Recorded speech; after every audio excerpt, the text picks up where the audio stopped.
যে ঘোষণাপত্রটি দেয়া হয়েছে, এই ঘোষণাপত্রে বলা হয়েছে, অত্যন্ত মিথ্যা কথা বলা হয়েছে। এই মিথ্যা থেকে বাঁচতে হবে, জাতিকেও বাঁচাইতে হবে, সকলকে মিলে বাঁচাইতে হবে। কে শিকিং সেই মিথ্যা কথা?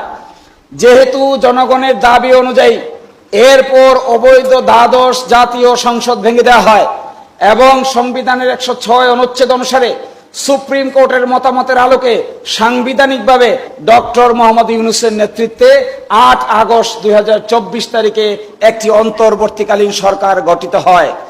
আমার মতে, আমার বিবেচনায় এই স্টেটমেন্টটা বাংলাদেশের রাজনৈতিক ইতিহাসের সবচাইতে বড় মিথ্যা কথা।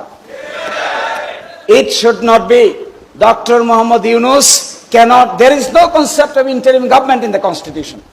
Constitution interim government বলতে কিছু নাই, অন্তর্বর্তীকালীন সরকার বলতে কোনো সরকার নাই।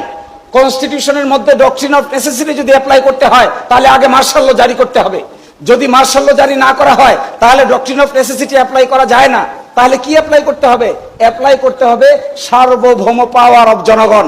কিন্তু আমরা 106 এর ভিত্তিতে যা করা হচ্ছে, আমার মতে আমরা এই গণ অভ্যুত্থানের সঙ্গে একটা প্রকাশ্য প্রতারণার আশ্রয় নিয়েছি।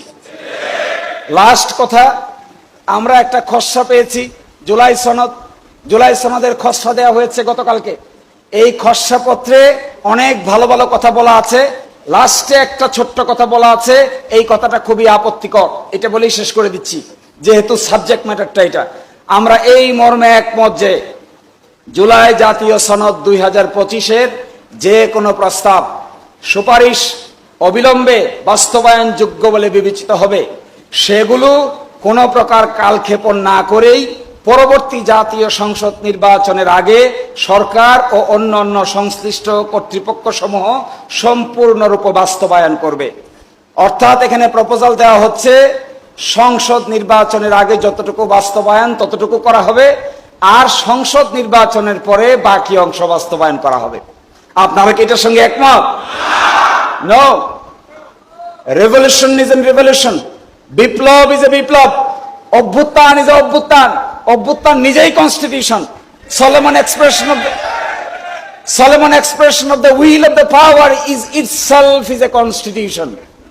এই কনস্টিটিউয়েন্ট অ্যাসেম্বলি সম্পর্কে যাদের ধারণা নাই, constituent power of the people সম্পর্কে যাদের ধারণা নাই, constitution power of the people কিভাবে গঠিত হয়, how a political source of power comes, groan norm কাকে বলে, কেলসনের থিওরি কাকে বলে, কেলসনের থিওরি কিভাবে জন্ম নেয়, এর সম্পর্কে যাদের ধারণা নাই তারাই শুধু এই বোকার মতো কথা বলতে পারে। আমরা হিসাব করে দেখেছি প্রায় 47টা বিধান সংবিধানের অকার্যকর হয়ে যায়। তন্মধ্যে 55, 56, 57, 58, 58 ক 59, একই সাথে 65 এবং 92। এই 55, 56, 57, 58-তে আছে একটা চ্যাপ্টার, যে চ্যাপ্টারের মূল আলোচনার বিষয় হলো prime minister and the ministers. যেহেতু প্রাইম মিনিস্টার নাই, মিনিস্টার্স নাই, এক্সিকিউটিভ গভর্নমেন্ট নাই, সংবিধানের ওই অংশ পার্টটুকুর আর কোনো মূল্য নাই। এরপরে আছে 65 থেকে 92। 65 থেকে 92-এ আছে parliament, the constitution of the parliament, how the parliament will be constituted, what would be the function of the parliament, how the president will be elected, what will be the balance between parliament and the president। এই পার্টটুকু total omit হয়ে গেছে।